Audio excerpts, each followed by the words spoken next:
Imagine waking up one morning not to the gentle call of the sunrise or the comforting hum of familiar voices, but to the relentless echo of your own mind, a mind caught in the endless whirlpool of what-ifs and if-onlys. Helena, at 72, knows this too well. Her days unfold in the quiet solitude of a small, dimly lit apartment where shadows cling to corners and memories weigh heavy on the walls.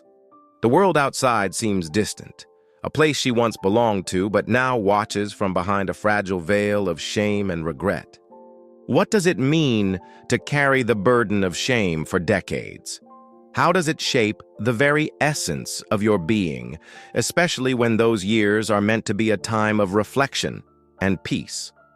Helena's story begins not with joy or triumph, but with the suffocating grip of overthinking, a mind imprisoned by the ghosts of past mistakes, a soul tethered to the pain of a life once vibrant but now fragmented.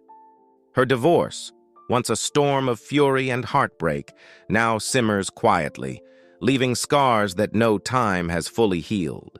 The distance from her daughter, widened by manipulation and betrayal, deepens the silence that surrounds her.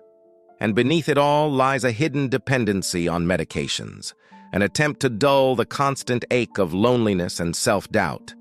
Yet in this silence, there is a paradox. Helena's mind, though trapped, is fiercely alive. It spins stories and scenarios, rehearses conversations that never happen, and wrestles endlessly with what she perceives as her failures. This overthinking is a double-edged sword. It isolates her further, yet it also reveals a profound longing, a desperate desire for understanding, for freedom from the invisible chains she has woven around herself. Have you ever felt that your own thoughts become your captors, turning your inner world into a labyrinth with no exit? Helena's experience is a mirror for many who have reached the later chapters of life carrying unseen weights. In the midst of her solitude, Helena discovers something unexpected: a faded box of photographs buried deep in a closet. Among the yellowed images, she finds glimpses of a younger self, smiling with an authenticity that seems almost foreign now. These faces, frozen in time, whisper of a woman who once embodied joy and connection, a stark contrast to the woman who now lives in the shadow of her regrets. And then, tucked between the photos, a worn book falls open to a page titled "The Four Truths of Jung." The words beckon her, promising a path through the maze of shame and toward a new understanding of herself. This moment is not merely a chance encounter, it is the spark that awakens a dormant courage within Helena. The four truths, persona, shadow, anima, animus, and self, hold the potential to unravel the tangled threads of her identity. Could these ancient psychological insights offer her a way to shed the masks she has worn, confront the darkness she has hidden, and reclaim the strength buried beneath years of pain? The questions swirl in her mind, stirring a cocktail of hope and fear. As you listen to Helena's journey, consider your own shadows and masks. How often does the weight of shame silence the voice of your true self? What would it take to break free from the prison of overthinking and rediscover the authenticity that lies beneath? Helena's story invites you to lean into these questions, to feel the ache and the possibility entwined within them. Before we delve deeper into the roots of Helena's isolation and the psychological forces at play, take a moment to breathe with her, to recognize that in this shared human struggle lies the seed of transformation. If you find resonance in Helena's story, if the stirrings of your own soul echo her silent cries, join this journey by subscribing and leaving a like. Together, we will explore the profound truths that can dismantle shame and build a foundation of genuine self-esteem. And so, as Helena stands at the threshold of discovery, ready to confront the shadows of her past, the next chapter awaits, a revelation of the hidden forces that have shaped her inner world and the philosophical wisdom that can illuminate the path forward. The journey inward is never easy, but it is where true freedom begins. Imagine holding in your hands a worn, fragile book, its pages yellowed by time, its spine creaking as if bearing the weight of countless untold stories. This is what Helena found amid the clutter of her forgotten past. A door to a world she never thought could touch her anymore. The four truths of Jung, whispered promises of understanding, not as abstract theories but as lifelines, threads woven into the fabric of her own fractured self. Carl Jung, a pioneer of the psyche's labyrinth, spoke of truths that are both universal and intimately personal. Helena's eyes traced each word with a mixture of skepticism and hunger, as if the pages themselves were breathing life into parts of her that had long been silent. To many, these truths might seem distant or academic. To Helena, they were a mirror, reflecting not just what she had lost, but what she could still reclaim. The first truth revealed itself as the persona, the mask we wear to navigate the world. For decades, Helena had played the role of the perfect grandmother, a facade painted with smiles and careful restraint. It was a mask forged in the fires of expectation and fear, designed to hide the turmoil beneath. Yet this mask, while protective, had become a cage. It suffocated her authentic self, her true voice drowned beneath layers of performance. The persona, Jung warned, is necessary but dangerous. It can trap us in roles that deny our complexity, our contradictions, our humanity. Helena's recognition of her persona was both liberating and painful. She saw how she had sacrificed her desires, silenced her doubts, and buried her pain to fit the image others demanded. The mask had shielded her from judgment, but also from connection, isolating her in a loneliness that no external company could fill. But acknowledging this was just the beginning. To dismantle the mask, she had to confront the shadow lurking in its depths. The shadow, the second truth, was not just a repository of shame or guilt, but the hidden, rejected parts of the self. Helena's shadow was heavy with memories of betrayal, the painful divorce that left her spirit bruised, the manipulation by her son-in-law that had driven a wedge between her and her daughter, the quiet dependency on medication she'd hoped to keep secret even from herself. Jung's insight illuminated a paradox. The shadow is not an enemy to be exorcised, but a part of ourselves that demands recognition and integration. To deny it is to feed its power. To face it is to begin healing. This confrontation was not gentle. Helena wrestled with feelings she had long buried: anger, sadness, shame. But each painful acknowledgement chipped away at the shadow's grip, revealing the humanity beneath the hurt. Jung's wisdom suggested that the shadow contains not only darkness, but also untapped potential, strength, resilience, and authenticity waiting to be reclaimed. Helena began to understand that embracing her shadow did not mean surrendering to it, but transforming it into a source of power. The third truth, the Anima and Animus, introduced a dance between the inner feminine and masculine energies, forces that shape creativity, intuition, and self-expression. For Helena, years of suppression had dulled this inner dialogue. Her confidence, once vibrant and sure, had retreated into the shadows. But Jung's teachings offered a path back to this lost vitality. Reconnecting with her anima meant awakening the creativity and emotional strength that lay dormant beneath years of doubt and restraint. Helena imagined this inner union as a quiet flame rekindling in the darkness, a spark that could illuminate new possibilities and restore her sense of agency. It was here that self-trust began to blossom. She realized that her value was not tied to external approval or past mistakes, but rooted in the dynamic balance of her whole being. The Anima and Animus were not just psychological concepts, but living energies inviting her to reclaim her voice and her joy. Finally, the self, the fourth truth, emerged as the transcendent center of the psyche, the totality of one's being beyond masks, shadows, and inner dualities. This was the essence that Jung described as the ultimate aim of individuation, the integration of all parts into a harmonious whole. Helena saw in this truth a promise that she was more than her history, her pain, her regrets. The self was a quiet, enduring presence beneath the noise of her overthinking, a wellspring of wholeness waiting to be discovered. This realization was profound. It redefined Helena's understanding of identity, not as a fixed, fragile construct, but as a dynamic journey towards deeper authenticity. She began to sense that her past, with all its wounds and scars, was not a sentence but a chapter in the unfolding story of her becoming. The self offered a horizon of hope, a call to embrace the fullness of her being with compassion rather than condemnation. As Helena closed the book, a subtle transformation had begun. The heavy veil of shame that had clouded her mind started to lift, replaced by a fragile but growing sense of possibility. The four truths were not just ideas. They were a map for navigating the labyrinth of her inner world.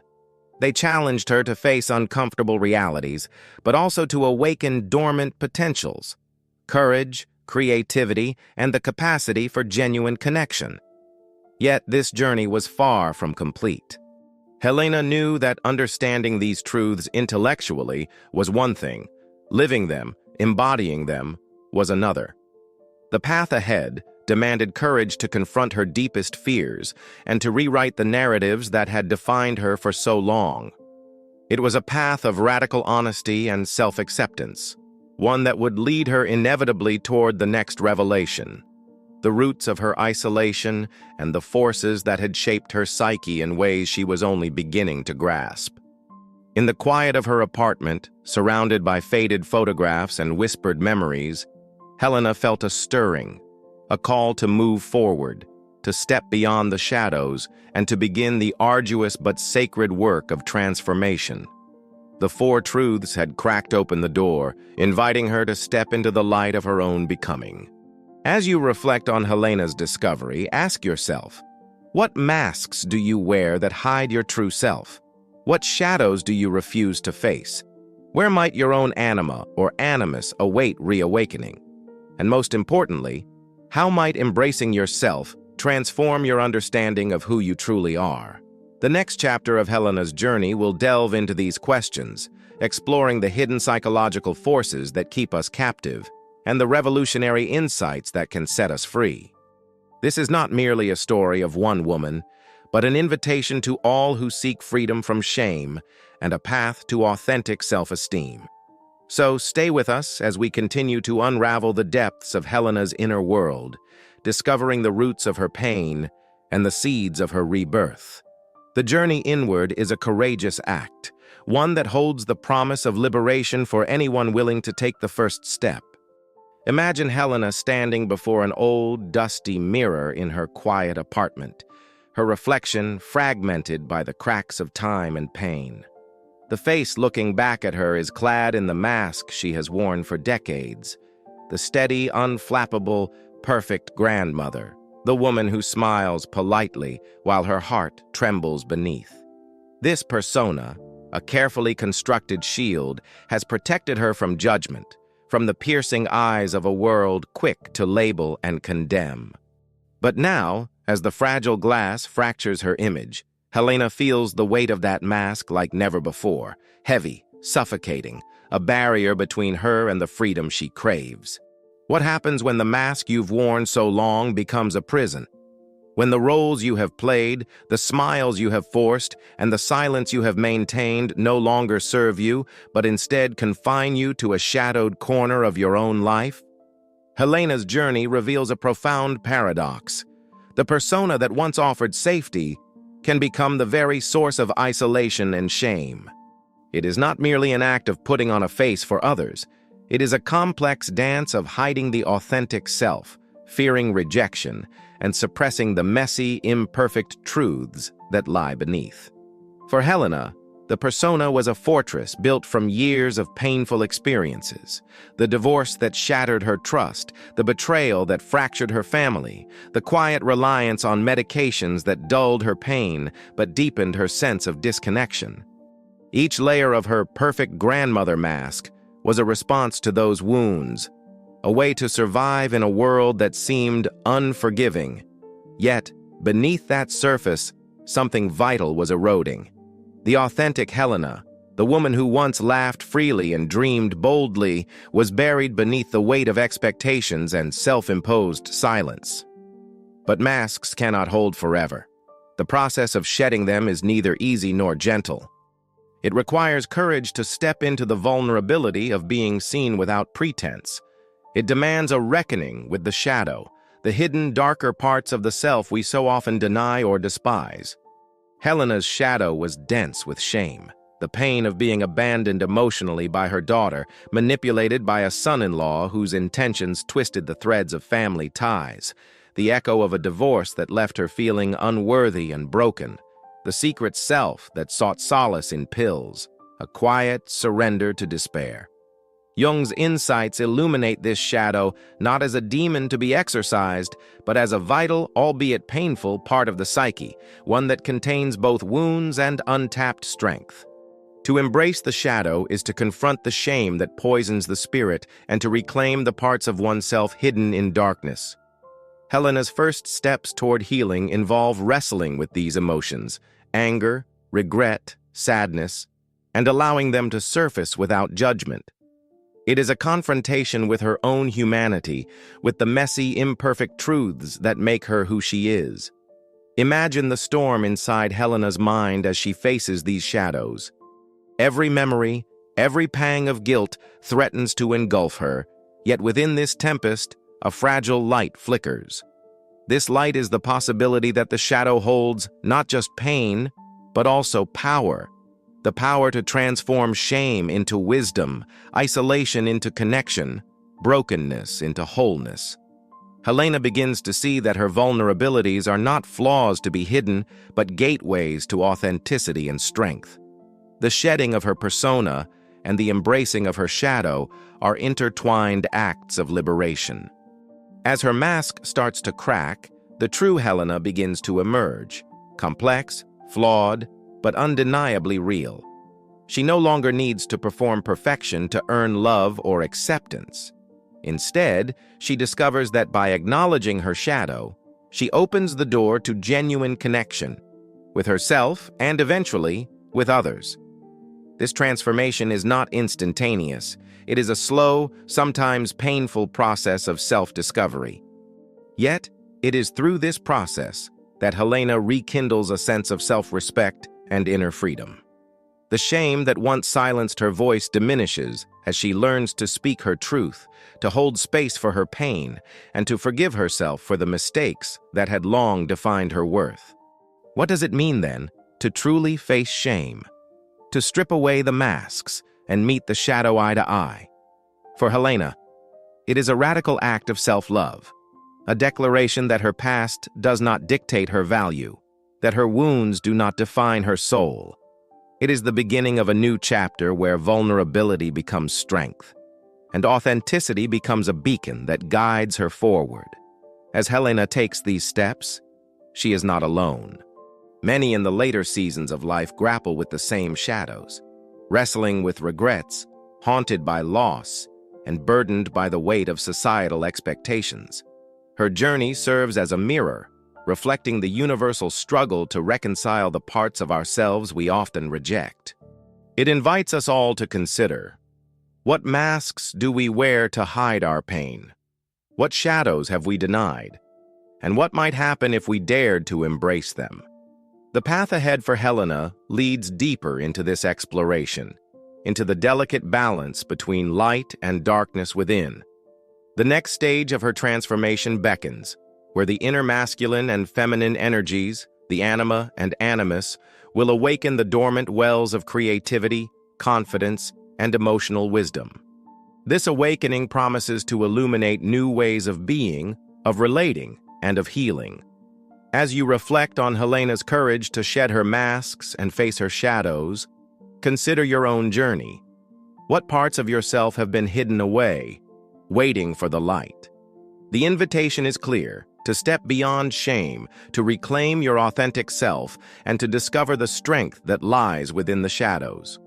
And so, with the mask beginning to fall and the shadow unfolding into the light, Helena stands on the cusp of transformation, ready to awaken the inner forces that will carry her toward wholeness.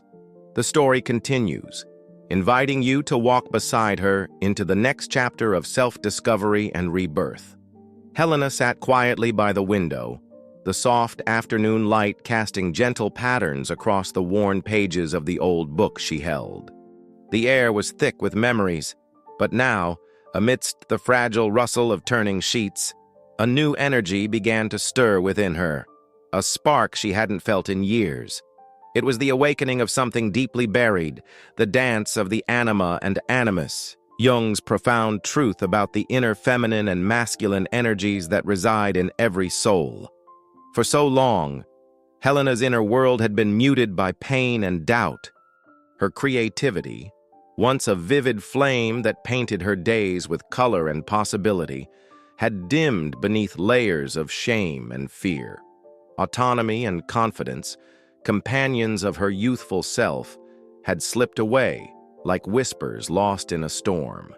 The divorce, the estrangement from her daughter, the quiet dependency on medication, all these had woven a shroud around her inner vitality. Yet here she was, on the brink of reclaiming that lost strength, not by denying her past, but by embracing the fullness of her being. The Anima and Animus are not mere abstract concepts.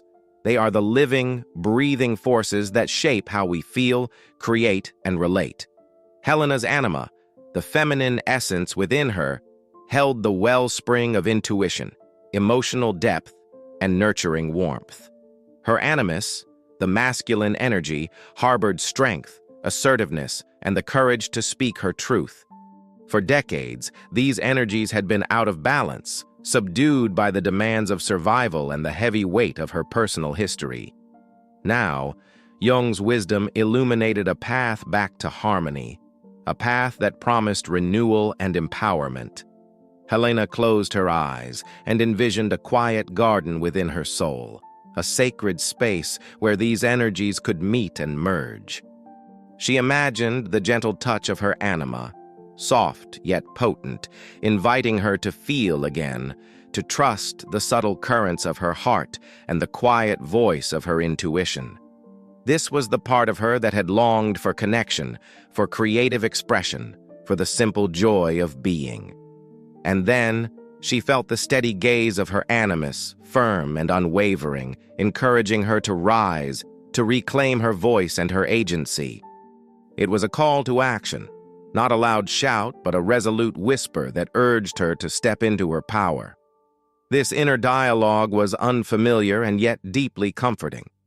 Helena realized that embracing her Anima and Animus meant allowing herself to be whole, to honor both vulnerability and strength.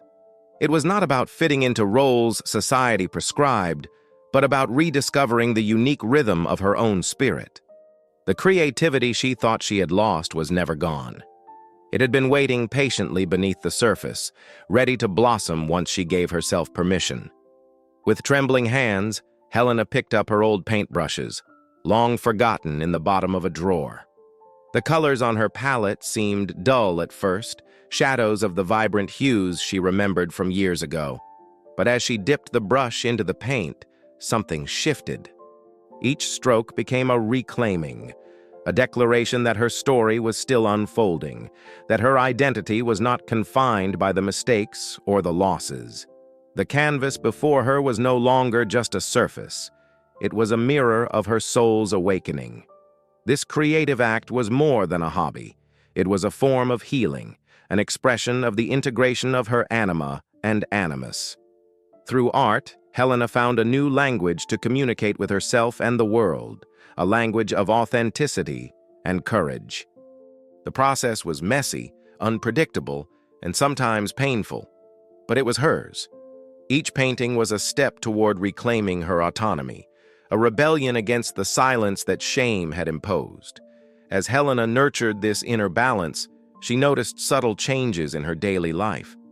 The heavy fog of self-doubt began to lift, replaced by a quiet confidence that did not depend on external approval. She started to speak her truth more openly, even if her voice still carried a hint of hesitance. Her interactions with others grew richer, more genuine, as she allowed herself to be seen without the old masks. The creative spark ignited new relationships and rekindled old ones, including tentative steps toward healing the broken bond with her daughter. This awakening was not a sudden transformation, but a gradual unfolding, a delicate dance between acceptance and growth. Helena learned to embrace her imperfections as integral parts of her being, recognizing that true strength arises not from perfection, but from authenticity. The Anima and Animus became her allies, guiding her through moments of fear and doubt toward a deeper self-trust. Yet, even as Helena reclaimed this inner vitality, she sensed that the journey was far from over. The Anima and Animus were powerful, but they were part of a larger whole, a self that transcended the interplay of inner energies. Jung's final truth, the self, awaited her discovery. It promised integration beyond duality, a harmony that would encompass her persona, shadow, anima, and animus into a unified existence. This realization stirred both anticipation and a quiet apprehension. What would it mean to face this ultimate truth? How would it reshape her understanding of herself and her place in the world? As the afternoon sun dipped below the horizon, casting long shadows across the room, Helena felt a profound gratitude for the awakening she had begun.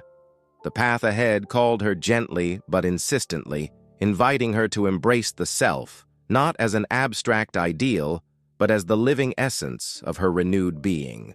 This was the next step in her transformation, the final chapter of her journey from shame to self-esteem. With paint-stained fingers and a heart opened wide, Helena stood at the threshold of this new beginning. The Anima and Animus had rekindled her inner fire, and now the self awaited, a promise of wholeness, freedom, and peace. The story of Helena's rebirth was far from complete, but she was no longer alone in the dark. The light of her own becoming shone steadily ahead, guiding her toward the fullness of life yet to come. Helena's footsteps echoed softly through the familiar streets as she approached the modest cafe where she had arranged to meet her daughter, a meeting long postponed and shrouded in silence. The weight of years bore down on her, yet beneath it all, a fragile beam of hope flickered. She was no longer the woman imprisoned by shame and regret, but someone reborn through the profound journey she had undertaken, a journey guided by the four truths of Jung that had peeled back the layers of her soul and revealed a path toward integration and renewal. As she sat across from her daughter, the air between them was thick with unspoken memories, hurt, and longing. Neither spoke of the past mistakes or the wounds inflicted by manipulation and distance. Instead, they shared a quiet presence, a recognition of the shared pain that had kept them apart. Helena's new authenticity radiated gently, unembellished by the old masks of perfection or the heavy shadows of guilt. In that moment, she realized that connection did not require flawless reconciliation. It required honesty, vulnerability, and the courage to meet each other where they truly were. This meeting marked the beginning of a new chapter, not just for Helena and her daughter, but for Helena herself. The integration of her persona, shadow, anima, animus, and self had woven a tapestry rich with complexity and compassion. No longer fragmented or silenced, she embraced her whole self, the imperfect, resilient woman who had weathered storms and emerged with a deeper understanding of her worth. The guilt that once paralyzed her had transformed into a gentle companion, a reminder of lessons learned rather than a chain of condemnation. In the weeks that followed, Helena's transformation extended beyond the personal. Inspired by her own healing, she founded a group for seniors centered on art therapy, a space where vulnerability was welcomed and stories of pain and triumph intertwined. Here, the four truths became guiding pillars, helping others to shed their masks, confront their shadows, awaken their inner energies, and embrace the totality of their selves. Through paintbrushes and shared narratives, a community blossomed, a mosaic of authentic voices and reclaimed dignity. Helena's leadership was born not from authority, but from empathy, forged in the crucible of her own struggles. She encouraged others to see their shadows not as sources of shame, but as hidden wells of strength, to honor their anima and animus as vital sparks of creativity and courage, and ultimately to seek the wholeness promised by the self. This collective journey illuminated how deeply intertwined control over one's emotions and the capacity for genuine connection truly are. In nurturing this space, Helena found a freedom that transcended solitude, a belonging that healed the fractures of isolation. The night of her 73rd birthday arrived like a gentle crescendo, a celebration not merely of years but of rebirth. Surrounded by new friends whose lives she had touched and the daughter she had reclaimed, Helena's laughter filled the room, clear and unburdened. Her eyes, once shadowed by doubt and pain, now sparkled with the radiant light of self-esteem born from acceptance and integration. In her smile lived the story of a woman who had dared to confront her deepest fears, who had transformed shame into wisdom, and who had discovered that true empowerment arises not from perfection, but from embracing the fullness of one's being. As the evening waned, Helena stood by the window, gazing out at the world that once seemed so distant. She felt the steady pulse of life within her. A life no longer fragmented by past mistakes or silenced by overthinking. The journey through persona, shadow, anima, animus, and self had not erased her scars. Instead, it had woven them into the fabric of a renewed identity. She understood now that authenticity is a continual process, a dance between light and shadow, acceptance and growth. Her story is a testament to the power of integration. The profound truth that healing comes not from escaping one's past, but from embracing it fully, transforming guilt into connection and isolation into empowerment. Helena's journey invites us all to reconsider our relationship with shame and self-esteem, to recognize the masks we wear and the shadows we hide, and to find courage in the promise of the self. So, as you reflect on Helena's transformation, ask yourself, what parts of your story are waiting to be embraced? What masks could you gently set aside? Where might your own anima and animus be calling for renewal? And how might the integration of your whole self open the door to authentic connection and lasting empowerment? The path is never easy, but as Helena's laughter echoes into the night, it reminds us that freedom is possible at any age. It is born from the courage to look within, to forgive, and to love ourselves in all our complexity. The journey inward is a sacred act, a reclamation of the self that transcends guilt and blossoms into authentic life. If Helena's story stirred something within you, if you feel the call to begin or continue your own path toward integration and renewal, we invite you to share your reflections and experiences in the comments. Let us build a community where our collective wisdom lights the way forward. Subscribe and like to join us in exploring the profound truths that can transform shame into self-esteem and isolation into connection. This is not just Helena's story. It is a shared human journey toward wholeness, a beacon for all who seek to live with courage, authenticity, and love.